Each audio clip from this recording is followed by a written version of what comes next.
The one who holds something back starts occupying mental space without asking. Availability looks kind, mature, honest. Sometimes it is. But in attraction, status, and social power, too much access drains tension from the room.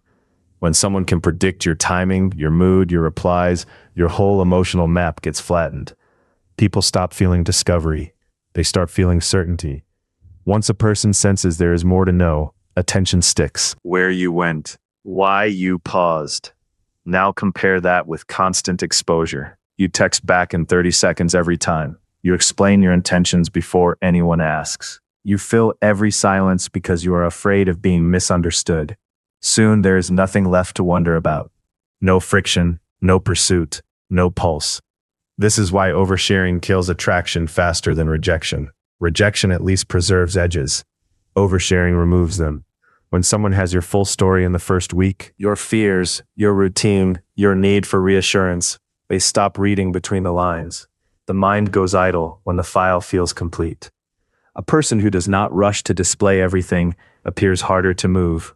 That matters. People trust restraint more than emotional spilling. There is another layer. Scarcity changes perception. If your attention is available all day, it feels cheap, even when your intentions are pure. Think about the guy who is always online, green dot glowing, stories posted every hour, immediate replies. He thinks consistency proves devotion. Often it proves he has nowhere else to put his mind. That image weakens authority. People admire presence when it comes from fullness, not from constant emotional waiting. Mystery is not silence for effect. It is private structure. You do not reveal every plan before it happens. You do not report your boredom to whoever might soothe it. You leave room between message and response because your life is moving. That room creates shape. Shape creates intrigue. Some people panic when they meet someone mysterious. They call it mixed signals. Sometimes they are right. Sometimes they are meeting a person with boundaries for the first time. Healthy mystery means coherence without overexposure. You are warm, clear, respectful, and still impossible to fully download in one sitting. That difference matters because manipulation exists. Fake mystery is chaos in a leather jacket.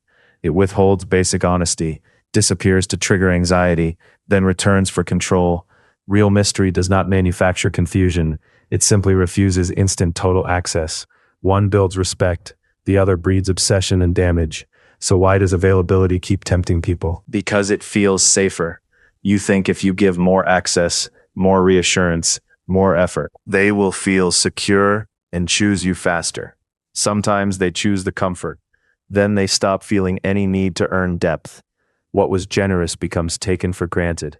Attraction feeds on emotional movement. Tiny questions, tiny gaps, tiny moments where someone wonders what you are thinking and whether they have fully won your attention. Remove every gap, and the interaction becomes administrative, efficient, predictable, cold. Even if the messages are full of affection. Look at early dating. One person sends paragraph after paragraph, morning to midnight. The other replies with intent, then returns to life. The same law shows up outside romance. In school, work, friend groups, the person who talks less often gets listened to harder. Every sentence seems chosen. The person who comments on everything becomes background noise. Familiarity can build trust. Excessive exposure breeds invisibility. Mystery works because it creates a frame. That shifts the social contract. It changes the emotional geometry of the room. But there is a trap. Some men hear this and become cold actors. Delayed replies, fake detachment, calculated disappearances. People sense that fast. Forced mystery smells like insecurity with better lighting. Keep some goals private until they are real.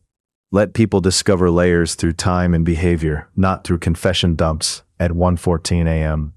Let restraint do part of the talking. If someone loses interest, the moment you stop overfunctioning, they were feeding on access, not valuing you. But it is clean pain. Mystery exposes motives, and this is the part that unsettles people. Many relationships never die from lack of love. They die from overexposure. Too much access, too little inner life. When nothing remains unopened, desire often leaves first.